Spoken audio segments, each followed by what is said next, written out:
Hello, and welcome to today's webinar hosted by Carecubes. Before we get started, I want to quickly review a few GoToWebinar features so you can get the most out of today's session. You'll notice the control panel on the right side of your screen. You can use it to adjust your audio settings. If you experience any audio issues, try switching between computer and phone audio. We encourage you to participate today. Throughout the webinar, you can type questions for the presenter into the questions box in the control panel. We will do our best to answer them during the Q&A portion at the end of the webinar as time allows. If you have any technical issues, send us a message in the questions box and a member of our team will help troubleshoot. With that, let's get started. I would like to turn it over to Alex Lasky, CEO and founder of Carecubes, to introduce today's webinar topic and speaker. Over to you, Alex. Thank you so much, Ellie, and thank you everybody for joining us on a Friday. We appreciate it. Quickly, I'm Alex Lasky. I'm the founder and CEO of Carecubes. Carecubes is focused on helping serve the emergency preparedness and infectious disease community, or the people who work on emergency preparedness and combating infectious disease. Our mission is to eliminate the transmission of infectious disease in healthcare settings. And I've had the pleasure in this role of getting to meet lots of really talented and dedicated people in the world of emergency preparedness, and among the most talented and most captivating people I've gotten to meet is Melissa. So we're thrilled to have Melissa Harvey here. Melissa is the Assistant Vice President for Enterprise Emergency Operations at HCA Healthcare. And I'm going to ask her at the beginning to tell us a bit more about HCA, although many of us know quite a bit about it. But it's not only our country's largest health system, but they operate also overseas in the UK. 185 hospitals, 2,000 care sites between the two countries. And she leads healthcare preparedness and develops next generation response capabilities at HCA. Prior to joining HCA, and still to this day, Melissa's involved in a lot of transnational efforts across the U.S. to increase preparedness and response. She advises the COVID Commission Planning Group and previously directed strategic projects at the University of Nebraska's Medical Center at the Global Center for Health Security. She has more than a decade of federal healthcare experience, including senior roles at the Department of Homeland Security and the HHS, Health and Human Services, where she led the healthcare preparedness programs and responses to the Ebola crisis and to COVID-19. Melissa, like I, is a native New Yorker, and after New York, she served in the Central Intelligence Agency and at Northwell Health. She has degrees from George Mason, Harvard, and I think somewhere else. I apologize, Melissa, for not having it handy. And Boston College, of course, where not only was she a star student, but a star lacrosse player. So we're thrilled to have Melissa here, and I'm going to hand it over to you, Melissa. Thank you so much, Alex. I really appreciate the opportunity to talk with the listeners today of the webinar and to engage with questions later, and really also appreciate the work that Carecubes is doing to make sure that our facilities can be safe in the event of an infectious disease response. So I'm going to share my screen here, if you'll bear with me for a minute, to pull up the presentation. All right, and then Alex, once I get that going, I'm just going to check with you in a minute to make sure that you can see it. All right, you able to see my full screen? Yes, perfectly. Thank you. Excellent. Well, I'm going to talk a little bit about our organization's response to Hurricane Helene and Milton. But as Alex mentioned, first wanted to kind of set the stage a little bit and tell you really a bit about HCA, because I think it helps to understand how we were able to muster the response that we were and bring in those resources. But I sort of encourage all that are listening to think about this in two ways. One, this was a hurricane for sure. We never really thought that a hurricane was going to hit Western North Carolina in the mountains there, and indeed it did. So clearly our threats are changing a little bit. But when you think about the impacts on the facilities as I talk about them, don't necessarily think about it as a hurricane that caused it. I always think about these as critical infrastructure failures that could occur regardless of it being a hurricane, a cyber attack on our critical infrastructure and our utilities, or really any other earthquake. Could have been anything really that caused the damage in the area that it did. So again, if you don't live in a hurricane area, please don't think that this is not applicable to you, because we certainly didn't think it was in the Western North Carolina region. I also encourage you to think a little bit about your own facilities or your own public health department or wherever you might be calling in from. We're certainly living in a bit of a changing world. I know we don't really know what the preparedness sort of infrastructure in the United States is going to look like going forward. There could be change, and change is not all bad. I really do believe that. But let's think a little bit about how we better partner together across the entire healthcare public health ecosystem to make sure that we can muster up the responses we're going to need, regardless of what the federal resource landscape looks like going forward. So a bit about us at HCA. We were founded by, in part by the Frist family, and Dr. Frist has always said that great hospitals always put the patient and the patient's family first, and that really has carried over into our mission in emergency operations, which is really about protecting our patients, our colleagues, our communities, and our facilities from those natural and man-made events. About our footprint, Alex introduced it a bit, but we are now 190 hospitals, just acquired a few others and built a few others in the early part of this year, really across 20 states in the United States and as Alex mentioned, in the UK.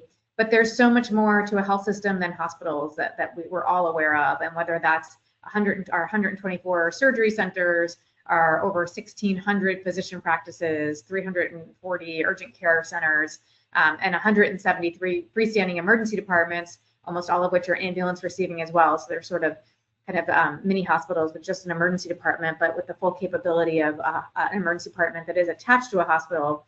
And so there's a tremendous amount of healthcare resources that HCA has across the country. Just want to turn your attention really to that Western North Carolina region there that you see on the map. There is one large hospital called Mission Hospital. It's about a 1,000 bed hospital that is the only trauma center for 18 counties in that Western North Carolina region. And we also operate 7 smaller, not quite critical access, but somewhat like critical access hospitals in the mountains around there that really serve as kind of referral points into our main Mission Hospital. We are divided into regions, so a little bit about our structure that is important. So while we have all these hospitals, you can kind of see they're a bit clustered, and whether that's the small groups of clustering inside of one state like Texas, or the clusters around the country there. So we divide ourselves into 15 divisions, and you can kind of think of this a little bit like the local, state, and federal kind of response. So we always believe that the hospitals need to be prepared to manage emergencies somewhat on their own, for at least the first 24 hours, and then the division, which we have 15 divisions, and they're corporate offices. They're their own executive leadership structure. Every division has a division president and a division CFO, a chief medical officer, and a chief nursing officer, among a number of other staff. They are there to support the facilities inside of their division. So about each division has roughly anywhere between 7 and 17 hospitals within it. And they also have an emergency operations center in each of those division offices that's there to really help all of their facilities that might be facing the same emergency, or if it's one facility, such as kind of a mass shooting where a lot of patients are brought to after an emergency, they help coordinate that response, level load the patients, bring staff from other facilities in, and again, really coordinate that at that sub-regional level. And then for us at the enterprise level, which is where I'm based, our Enterprise Emergency Operations Center is based in Nashville. And we have a staff on the emergency management side of 10 colleagues that really focus on emergency management every single day. We are supported by Health Trust, which is the GPO that we belong to. So we are, as you saw, 190 acute care facilities. We're 190 of Health Trust's over 1,800 facilities that they do basically manage supply chain for across the country. And this is really beneficial because when we're talking about things like critical infrastructure failures and needing resources, having the backbone of a large GPO, group purchasing organization like Health Trust, is incredibly important. And so when we think about emergencies, we are really fortunate that our leadership is fully supportive of our emergency preparedness and emergency response function. You can see a quote at the top. I won't read it to you, but from Sam Hazen, who's our CEO of HCA, kind of talking about the importance of the work that we do to the entire organization of HCA Healthcare. But when we think about emergencies, it doesn't matter if it is a hurricane, if it's again, that mass shooting type example that I spoke about, or if it's a cyber event on one of our partners. I don't know if many of you are from Florida, but OneBlood, the vendor of most blood products for almost all the state of Florida, had a cyber event last year, which left almost all of our hospitals, as well as the other hospitals that are non-HCA hospitals in Florida, really in a bit of a jam. And so we really, it doesn't matter the type of event, we focus every single event based on the core priorities that you see on the screen. We look at life safety and ensure that not only are our patients safe, but any visitors, our staff, and the communities that we serve.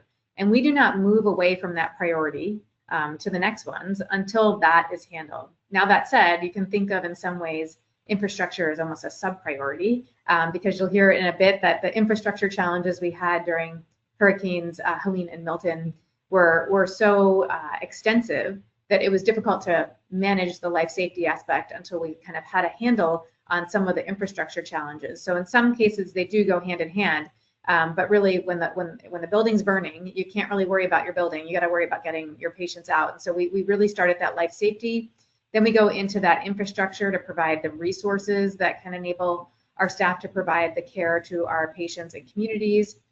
And then from there, it's really our operations and some of those much more specific aspects that we get into when we talk about healthcare delivery and providing, whether it's elective surgeries or other types of operational needs to our communities. And if we can do all of those three things, then we know we can deliver on our mission. And so again, that is why, while most of the time you start with your mission as your top priority, for us, it's kind of the fourth, because the other three really allow our opportunity to deliver on the mission. So I talked a little bit about how we're structured, but in terms of the kind of ownership, or what we call the responsible leadership of emergency management, it really does start at our senior executives and including our board of directors. That gives us kind of the overall direction and guidance of where they want this program to go.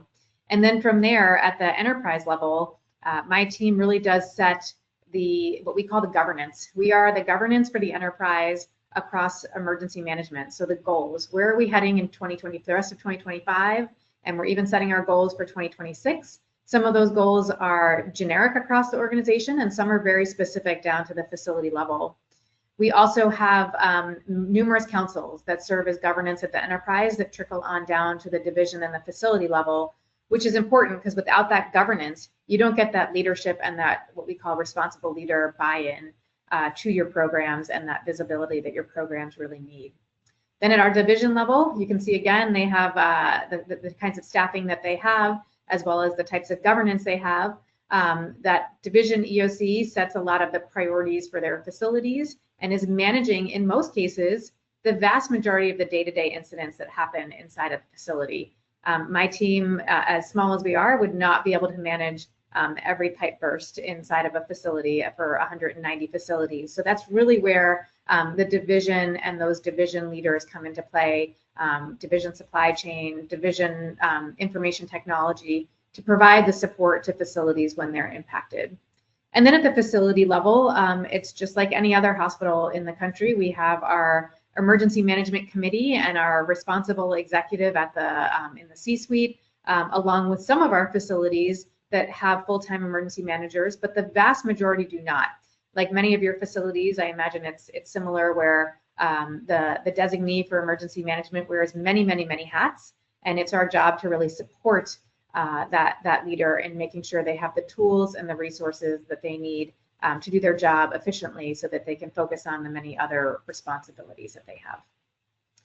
We do not use the standard hospital incident command structure that the HIC structure that the vast majority of hospitals across the nation use. So at both our facility, our division, and even at our enterprise level, we use the structure that you see here on the screen. It's not that we're against HICS, but what we found is that we spend more time training people to serve in roles that they don't do every single day in that HICS structure. And that's proven to be somewhat challenging during numerous emergencies where, you know, we really did have people studying the job action sheet of the role that they were supposed to be playing in and not effectively able to actually assume that role.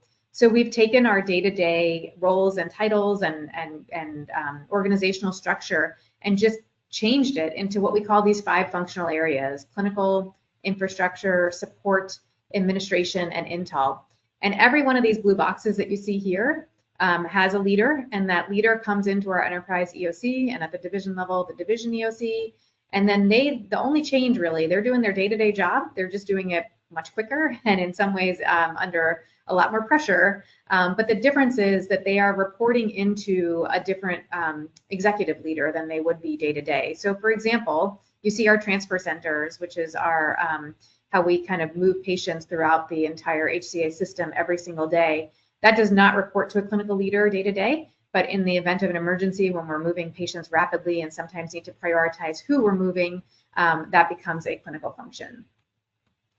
So moving on a bit to our hurricane response. So I'm not going to go through this entire timeline. You are welcome to read it as I talk through it a little bit, but just kind of all of it began almost exactly a year ago, where we have our own private weather service that does give us detailed weather forecasts, particularly related to hurricanes and wildfires, and how they can impact our facilities given the locations of our facilities and the weather conditions. But we began getting alerted really around September 23rd that this disturbance 35 that we had all been watching was going to be turning into a major hurricane over the next 3 days.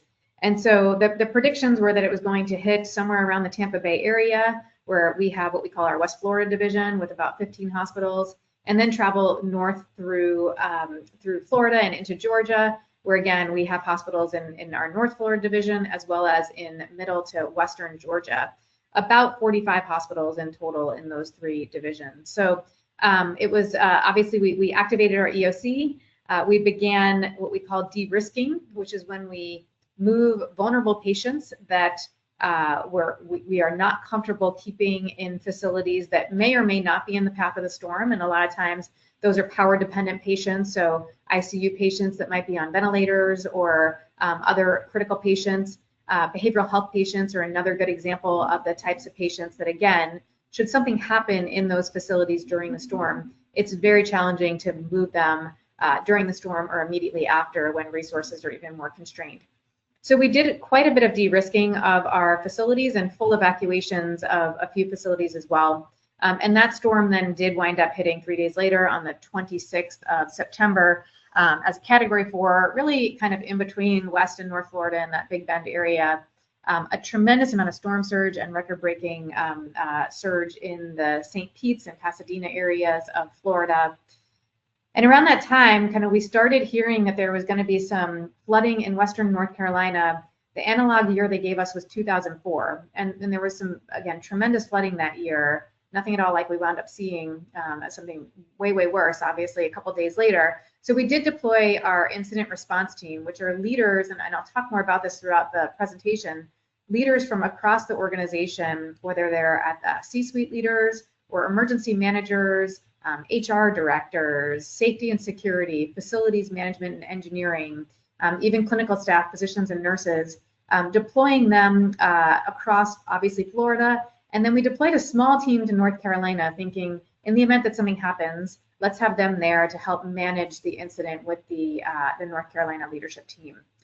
So on September 27th, that storm then did travel through Georgia. We had a tremendous amount of infrastructure damage and impacts in our Western Georgia facilities. I'll talk a little bit more about that as we go on. And then into North Carolina. And it was kind of right around the morning of the 28th that we found out that Mission Hospital lost all primary power. It was running on secondary generator, although we did have a standalone behavioral health facility that also lost their generator and was on completely in the dark with no power. All facilities lost access to community water for up to 8 weeks, and I'll obviously talk about managing that. They lost all communications, so cell phone, Wi-Fi, everything. They lost their sewer system, unable to flush toilets. Even if we had the water, flushing the toilets was not going to be an ability. And then last but not least, obviously access to their electronic health records. So this was a hospital that was essentially completely down, other than emergency generator power. So we began mustering a very large response that I'm going to kind of take you through in the remainder of the slides. But then I just wanted to call your attention that around October 6th, so just a few weeks later, and mind you, we were at mission and fully engaged in a response for more than 2 months. But just a couple days later, we had another storm, which was Hurricane Milton, that came in and made landfall in Tampa Bay. We did a massive de-risking and evacuation for our West Florida facilities ahead of the storm, and then made landfall on October 9th as a Category 3 storm. It did break up a little bit before hitting the shore. But we did have one hospital, HCA Florida Largo Hospital, that was not in the path of the storm, but got completely inundated with flash flooding from a nearby retention pond that was not on our campus, that caused our primary power as well as 75% of our secondary power to be lost from the transfer switch due to the flooding on the entire basement and the half of the first floor, just in a matter of minutes. And we were nearly fully occupied there with very critical patients, including heart transplant patients and those on ventilators as well. So just a little bit about us before the storm. You can see here in the pictures, that's our Enterprise Emergency Operations Center in Nashville.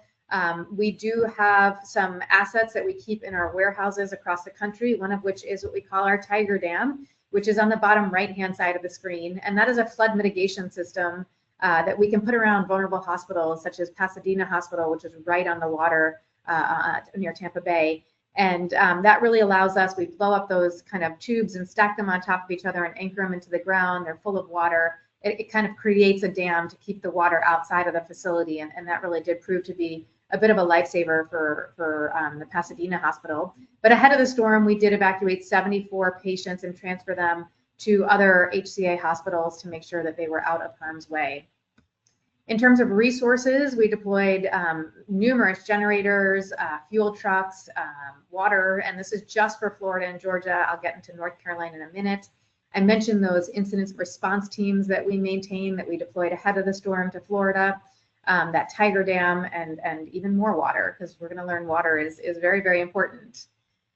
And then again, a day and a half later, North Carolina got hit here, and our 7 hospitals that were not in Asheville, those surrounding hospitals, were essentially completely cut off by ground. So for us to get staff to them, for us to get supplies to them, we had to contract cargo helicopters, to one of which you see there on the top right, to load supplies from our warehouse in Asheville to get that out to them. They also did not have communications, and so we wound up setting up Starlink satellite services at all of our hospitals to restore connectivity. And what you also have to realize is it's not just that we needed the connectivity to connect Asheville to Nashville and to find out what their needs were, as well as to get our electronic medical record up. We had hundreds and hundreds of community members coming to the hospital because the hospital is on a hill. The hospital was not damaged, and because we had a generator, it was like we were a beacon on a hill.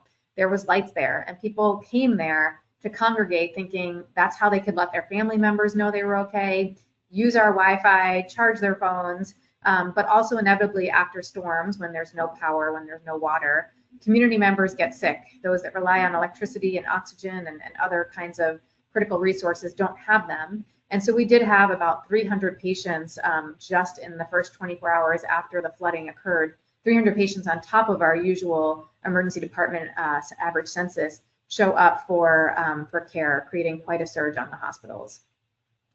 We had to deploy really water. So just for Mission Hospital alone, it was 28 tanker trucks a day that just went on rotation all day long for 8 full weeks to be able to pump water into the hospital. And we did not have what we call a dairy line, which is a quick connect to be able to connect a water truck into the hospital and get water flowing through those pipes quickly.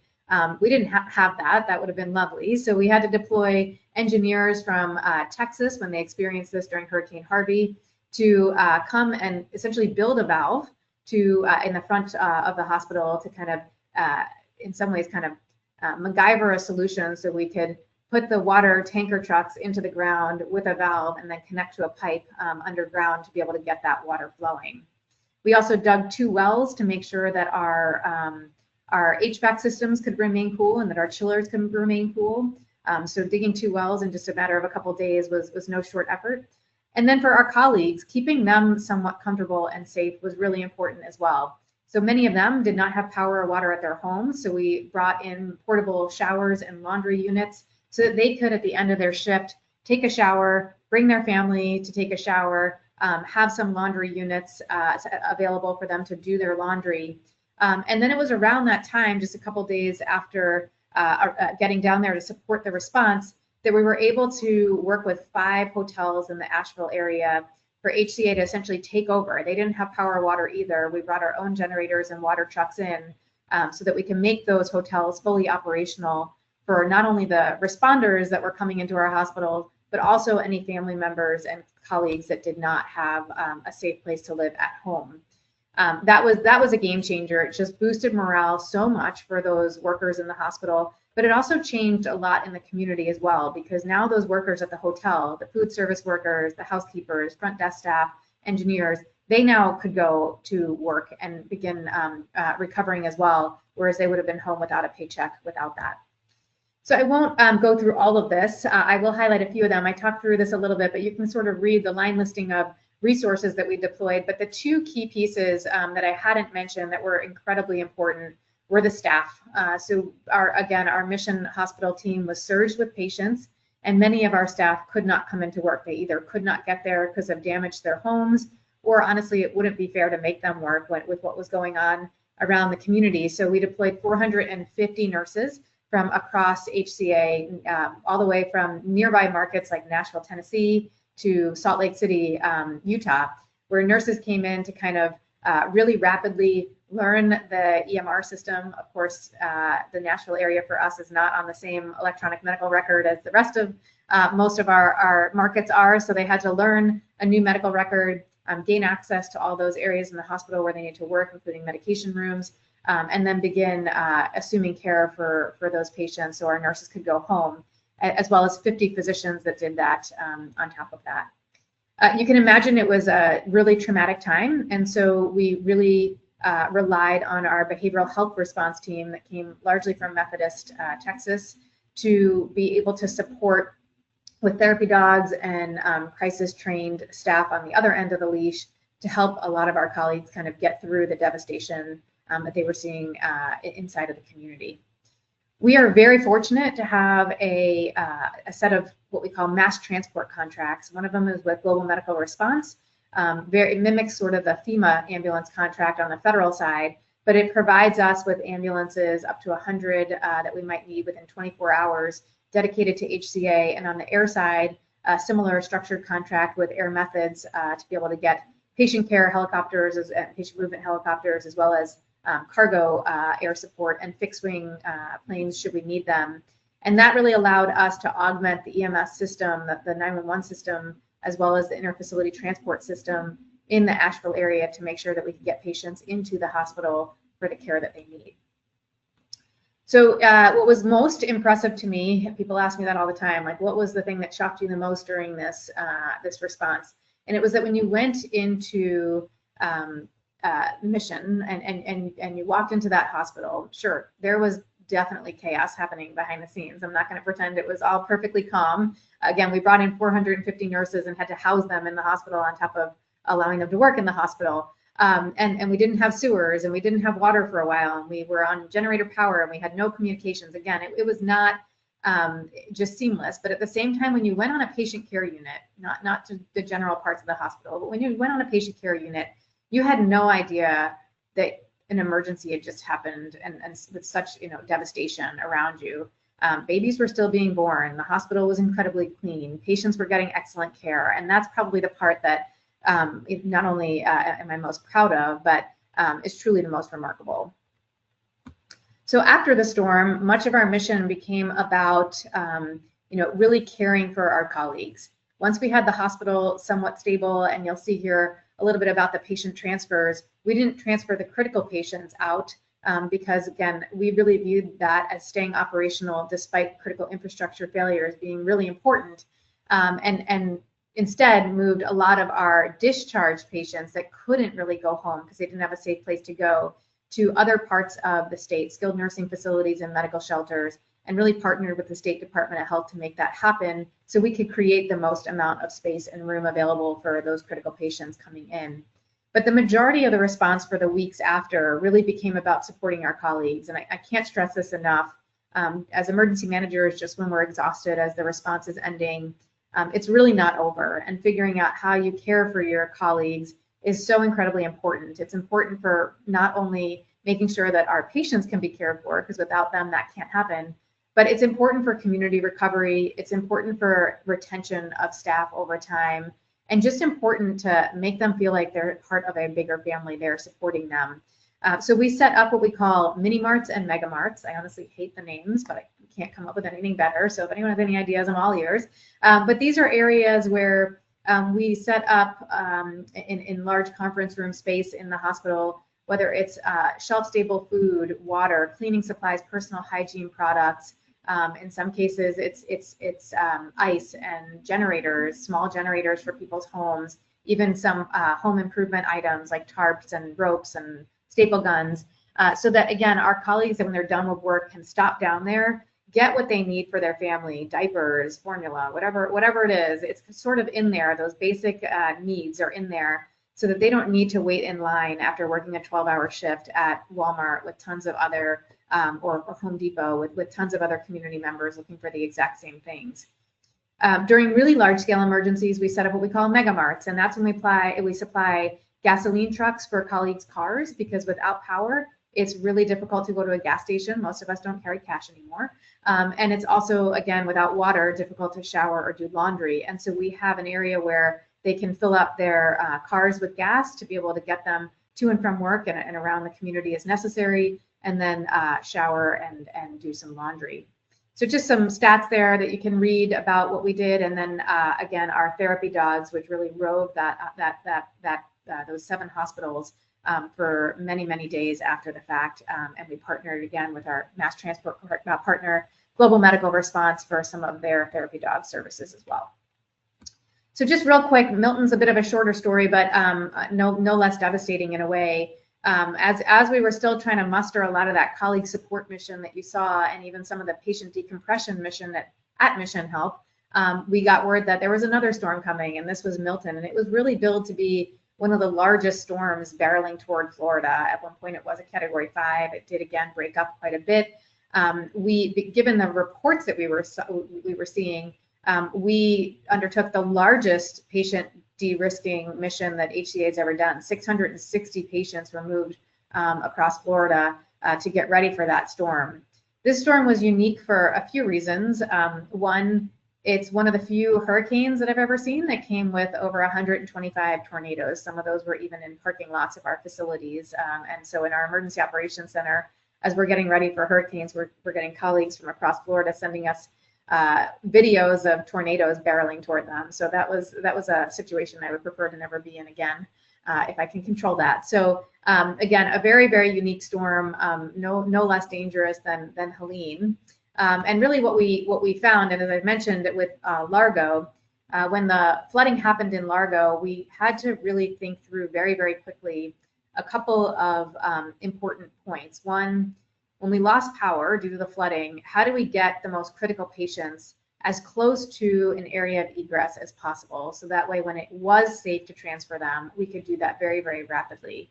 The second piece is, what are the power sources inside of our hospitals that we don't think about every single day? Those UPSs that are inside of our IT closets, even inside of some of our biomedical equipment that we can use to kind of power ventilators and LVADs and other types of equipment if needed, until we can just buy a couple more hours for winds to die down to get patients to safety.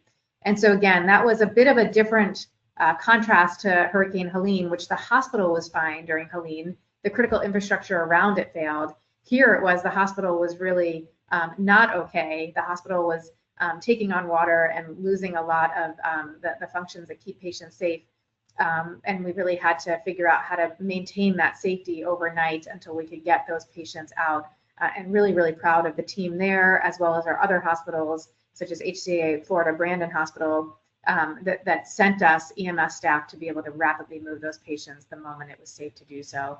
So again, that one ended in a good news story as well, with all of our patients being transferred safely, but just contrasting to very, very different types of events.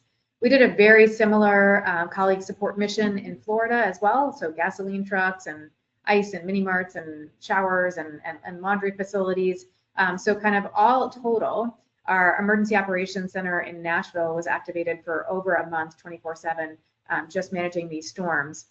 And I'll add to that, on top of that, we had kind of the secondary crisis that every single healthcare system dealt with across the country from these storms, which was the Baxter plant in North Carolina going down. We obviously have multiple different suppliers of saline and other kinds of fluids, but Baxter is a massive supplier for many of us. And so, we were managing that incident as well on top of Helene and Milton across the enterprise. So it was a very, very busy month or two for us. And with that, I'm going to really turn it back to Alex. I'll leave this slide up for just a minute or two, just to tee up a few points here. And some of that is, as I mentioned, the importance of that family support mission and making sure our colleagues and their families are okay. We had a little bit of a strained relationship with our communities in North Carolina. We just acquired Mission Hospital less than 4 years before this hurricane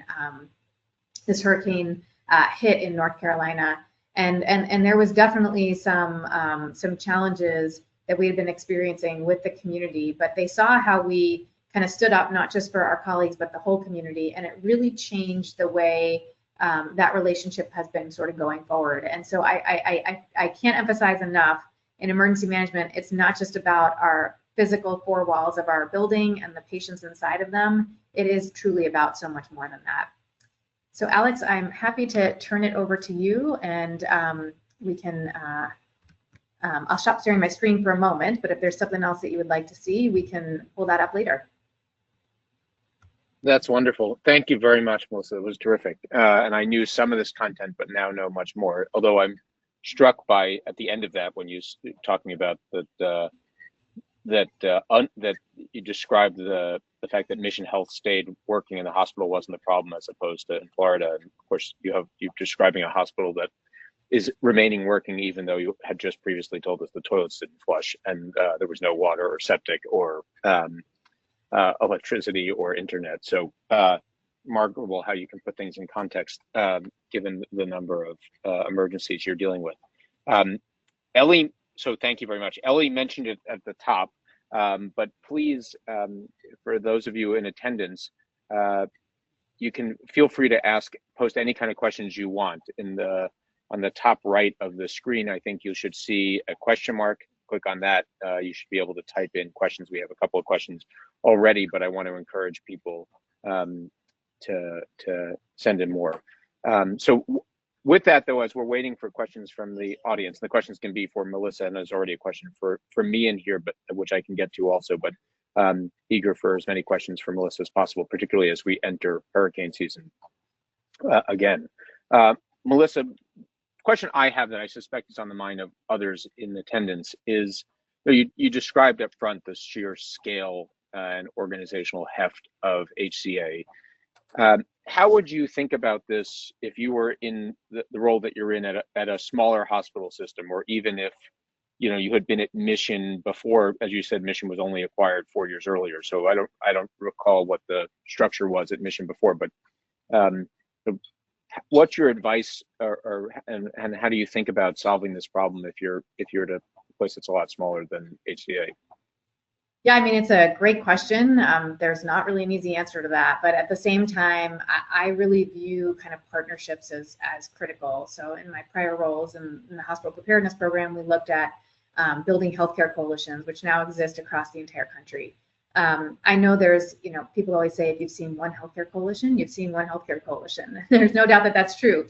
But, thinking a little bit about how do we advance healthcare coalitions beyond the preparedness kind of bodies that they've been. There are some great examples of coalitions around the country that have warehouses, for example, and together with all of their members, they contribute funding to whether it's stockpiling linens or stockpiling, some of those IV fluids that I mentioned that are so critical, those really critical resources that we can't go without. And how do we take some of those to the next level, especially as we hear some of the current administration talking about preparedness and response having to be more locally driven and a little bit less federally driven.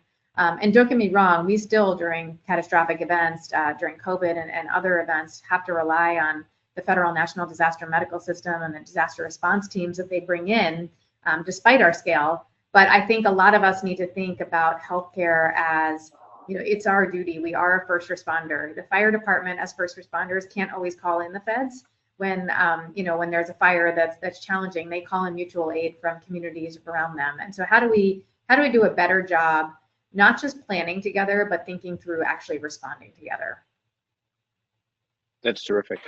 Can you talk a little bit about the role, you talked about the federal government now, but the role of partnerships with governments, not just federal government, but also state and local government. And if you could talk a little bit about how the relationship with North Carolina, the state, and with the Western counties played a role in the Helene response, and maybe post that, how's your relationship with them? Yeah, no, it's great. Great question. So, we always think about the federal assets, whether it's the Strategic National Stockpile or, the planes that move Ebola patients or the National Disaster Medical System. And there are certainly some impressive ones at the federal level. At the state level, there are a lot of great state response teams. There's teams there. There's really great roles for the state to play in terms of information management and having that broad understanding of what is really happening, therefore which resources should go where. The state, whether it's public health departments or emergency management agencies, really play tremendous roles there. And then, with that, it's very difficult to run any response without excellent situational awareness. And so for us, North Carolina was a little bit different. There's very few players of healthcare in Western North Carolina. Most are kind of on the eastern side of the state.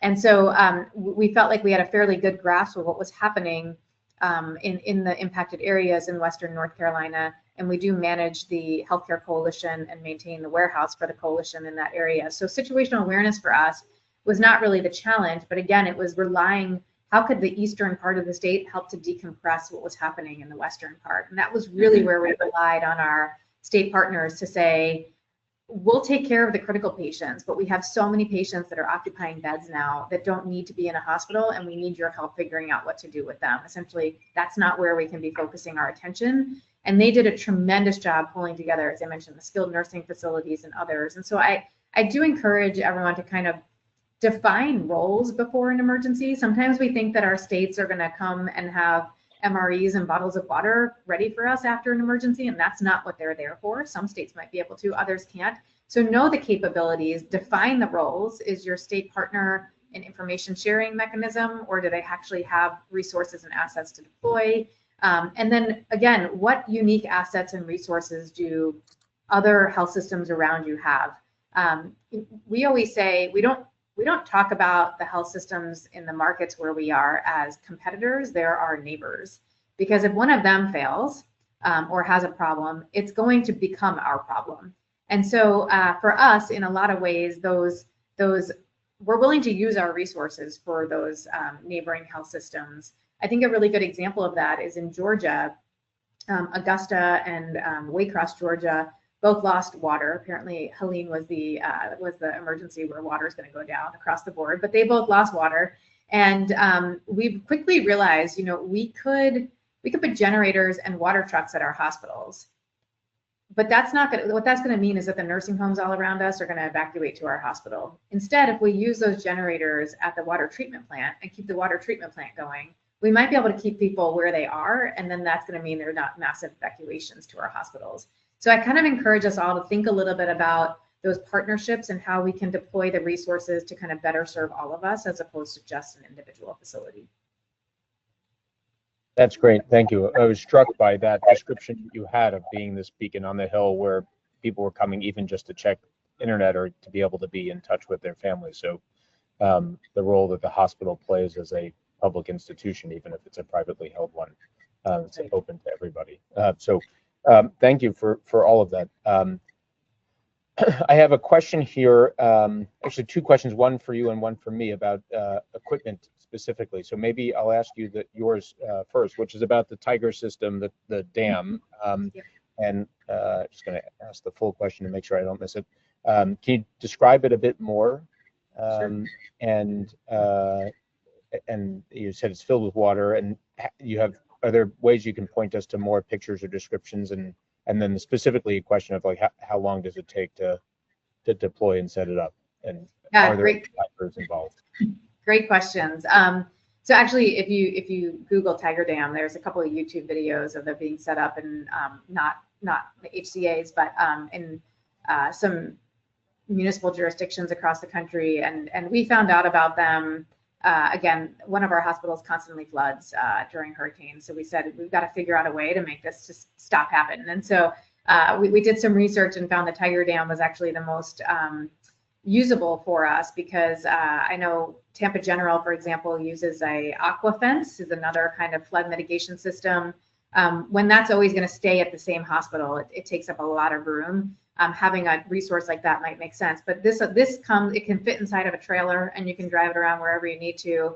It's really a large orange. It's flat when it's not filled with water. Large orange kind of rubber tubing that then you lay out, and you again anchor down with anchor strips, both in the grass as well as on blacktop or pavement or concrete, and then fill with water from a fire hydrant. And so it stays down, keeps the water out. It is not a quickly deployable resource. I mean, it takes I'd say a good 24 hours with a fairly large team. And that same team is what's challenging, because you need the team also doing a lot of kind of flood mitigation and flood preparedness and water mitigation steps inside of hospitals as hurricanes are coming. So what we wound up doing is hiring a contractor that has experience setting up these Tiger dams that will come when we make the call and set it up for us within 24 hours of a hurricane. Great, thank you. There's a question for me, I suppose, about Carecubes, and I grouped them in my mind because they're both about materials. This question is about the degradation to the materials using Carecubes, and what's the practical shelf life if it's never called into use. And we're in the midst of testing, but we anticipate getting to 5 years of shelf life, which is standard in PPE and preparedness. And we're even discussing sort of as a company willing to commit to 5 years in advance of actually having that certification, because the certification takes some time to get. But our intention is to build equipment that will last, that will be durable, that can be moved around between facilities, not unlike the Tiger Dam, and used where you need it, when you need it, quickly, hopefully a lot faster. It's easy. It takes only 15 minutes to set up, and you don't need a fire hydrant. So happy to follow up with whomever asked that question, and with anybody else. There's a question here, Melissa, for you, which is, I think you spoke to some of this, but the question is, how do you manage staff safety while still treating patients and managing the incident? And especially with an emphasis on how do you do this in order to keep and maintain, and as you said in Methodist, I think, enhance staff trust. So not just from a physical safety, but how do you improve trust or maintain it along the way?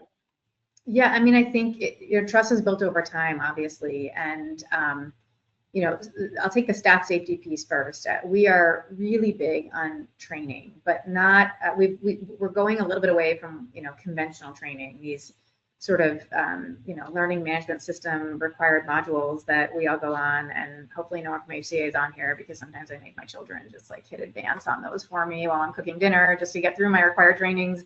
I'm listening to them, I promise, but those don't really work. That's not really a way to train staff in a way that they're going to retain it and be interested in it. And so kind of building their own confidence at the unit level, one way we've done that is by using what we call huddle cards, where we give the scenario. The scenario is a shelter in place, for example, And whether it's a charge nurse on the unit or whether it's more of a department like HR or facilities management, they are all starting with an appropriate huddle card for either their administrative department or their clinical care unit, and talking through what that exact unit would do during a shelter in place. And it's a 5, maybe 10-minute discussion at the beginning of the shift when they're doing their stand-up. And really what that does is it builds preparedness from the ground up. It makes every single nurse in that facility recognize what her role is in that scenario, or better yet, it highlights where we actually have even bigger training gaps that we need to accomplish in a different way, whether that's an exercise or more formal training. So it also creates engagement. There's a lot of folks that say, whoa, I never really thought about that scenario. I should think about it a little more. We should talk about this more again. And wait, I should meet my emergency manager. That's also a good one that we've heard from it too. So that's kind of the staff training piece, is again, thinking about it in a little bit of a different way. We are, we're in 2025, we consume our information so different than even 10 years ago. And so we've started podcasts, mass casualty incidents, active shooters, for example. We unfortunately have a lot of experience that with HCA because we have so many markets around the country. So whether it was the El Paso shooting, the 1 October shooting in Las Vegas, certainly the Aurora movie theater shooting, Parkland in Florida, there are so many. I unfortunately can't even rattle them all up at McKinney, Texas. So many that we got those leaders together and did a leadership podcast on, how do healthcare executives lead during an event like that. That's the last thing you want to be doing when you're responding to that, is calling up a friend and saying, what should I be doing? But, how do you keep your staff and how do you help them recover after a moment like that? And what is the role of the CEO or the CMO during the 10 to 12 hours that sheer chaos is going on to lead that hospital? So we've really been trying to think about different ways to do that. And then on the building trust piece, it's an overtime component. I think, we do try to share great stories of resilience after any kind of an emergency, so that our colleagues who maybe live in California and didn't see what we did during Helene now are understanding how we took care of them. And then after the wildfires in January of this year in California, the favors returned, and we're taking care of our staff that way, the same way. And over time, there's this trust that we're going to be there for them, and that really changes in some ways how you feel about your employer and how you feel about working for your employer. And the thing that really makes me the most proud is every single year when we open up the applications for our new enterprise response teams, we do a training annually to train those teams. We have too many requests. There are more people that want to be part of them than we can actually accommodate, because a lot of them say, you came to my hospital in my time of need and helped me and my family in my time of need. I want to be trained so I can go do that for one of our other hospitals in their time of need. And I think that that's just such a powerful way to get people involved. That's remarkable, and it's good to hear stories like that amidst the other stories that we're hearing. There was a question about how did you get, and I suppose how do you get executive leadership at the hospital to prioritize preparedness? Yeah, it's a great question, and it's really hard. I always say we are a money consuming department. We don't make a dime for anybody. And so it's hard to kind of, I think you have kind of two sets of executive leaders, ones that get this and the ones that are kind of fearful of an emergency and not being ready, and therefore they invest in it out of fear. And then you have others that say, I'm going to not invest in this out of the hope that it will never happen and I'll be okay. And so we've kind of looked at how do we kind of flip that narrative, and how do we show our value during non-traditional types of emergencies? That could be just like a reputational challenge, right? Where we're in the news for something totally unrelated to emergency management. How do we bring all the players together around the table and use that incident management structure that I pulled up on the screen at the beginning of the presentation to manage that incident, even though it's not a hurricane, it's not a fire, it's not what we traditionally think that emergency management is there for. And then they see the value, they start using that structure almost every day, and really seeing, again, how we can contribute. A lot of us as emergency managers like to say that our role is to bring organization to chaos, and there's chaos in hospitals every day. There's not a shortage of that. And so kind of how can you use your department and not shy away from getting involved to those things that we say, well, that's not our area, but actually do that, like get involved in it. And you know, whether for us, we're going through an electronic health record transition right now. Technically, that's an IT responsibility, right? But we know that a lot can go wrong when that happens. So we better stand up our incident command at each of our facilities and divisions and at the enterprise as each of these market transitions happen. So that's one way. The second way we do that is through metrics. We have a really robust metrics program that we measure. We have 144 metrics across 20 different competencies that every one of our hospitals does every year. And that allows us to track improvement over time. It allows us to have a very different kind of conversation with our executives. So we're not saying, hey, we need some money to get better prepared. We're actually saying, hey, we need this exact amount of money for this exact hazard that we know by measuring it we're not ready for. And there's a very different response you get when you say it that way. And so that builds buy-in. It also allows us to set really targeted goals. So we're not setting a goal of, okay, we had a bad hurricane last year. Our goal this year is to fix the things that went wrong last year. Instead, we're looking at, you know, the likelihood of things happening and where the biggest gaps really show that they are, and targeting them at each individual facility. And do you have a tremendous amount of heterogeneity? I mean, there are some facilities that are knocking it out of the park in one dimension, but when you have these metrics, you realize, or they realize that they're struggling in some other dimension, or best performers, kind of the best performers across. Yeah, I mean, it's a really great question. I mean, I would say, you know, naturally Florida and Texas are really good at patient movement, patient evacuation, and sheltering in place because they do it a lot, right? I mean, but maybe at our West Coast facilities and in our mountain facilities in the West, that might be a bigger area gap. But we recognize it's not just hurricanes that can make you need to move patients. So you all need to know how to do that. Wildfires can make you need to shelter in place too, right? And so there's a reason to get better at that. And so that's one piece. And then we don't just measure, like, do you have a mass casualty plan? Because there are so many elements of mass casualties that are, you know, it could be about that family reunification center for unidentified patients. It can be about, you know, God forbid, morgue expansion. I mean, there's so many elements of it. So we really break those metrics down into those specific components. And then we're not saying, you know, Hospital X, you need to do better in your mass casualty planning. We're asking them to really focus next year on developing a family reunification center, training the staff who are going to work in that center, making sure that they have the policies to do that effectively. So it's kind of breaking it down to even smaller building blocks and not asking people to eat an entire elephant all at the same time. There's another question here that I think is for you, although it refers to isolation capacity. And the question is, at any given moment, what percentage, I imagine this is varied, of patients are in isolation suites versus the general inpatient population? And is there a cost comparison to the medical facility, especially when you're at full capacity? Like, if you could talk just a bit about your considerations vis-a-vis isolation capacity and how you think about managing infectious patients.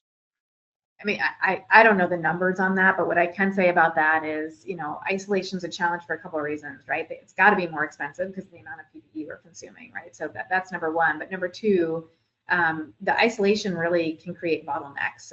So when you think about that isolation patient that comes into your ED and they're in your isolation space in your ED, and then upstairs, you know, your space is occupied, and obviously our isolation spaces are single rooms.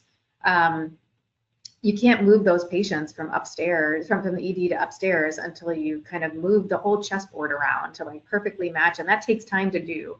And so when I think about things like the Carecube, I think about, you know, is there a way again to, you know, safely put that patient in a room with a Carecube, even if it's just for a couple of hours, to be able to do that removing of the deck chairs and make sure that those chess pieces are all in the right places, but not create that bottleneck inside the emergency department. So I think there's value there.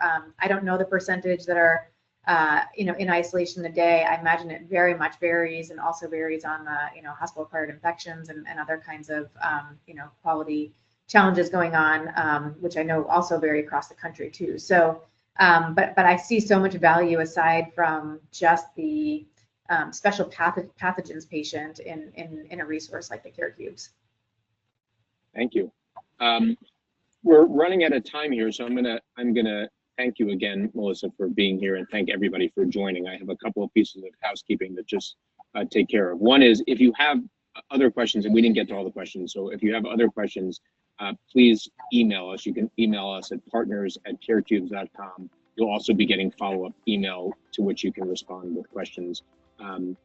There's going to be a brief survey which you can answer after we leave, or you'll also get that by email. We'd love your feedback. We also would love recommendations and suggestions for future speakers.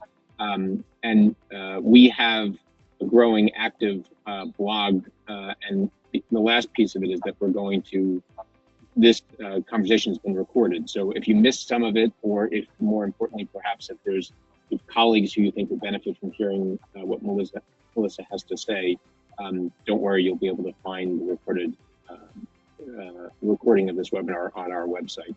I think that's it. Anything else, Ellie? I'm sorry if there's something else that I'm missing. Please chime in. No, we're good. Yes. Thank you. Yeah, thank you guys, and thanks again, Melissa. I appreciate it. Thanks for having me. Really appreciate it, Alex. Take care. Thanks, Ellie. Bye. Bye.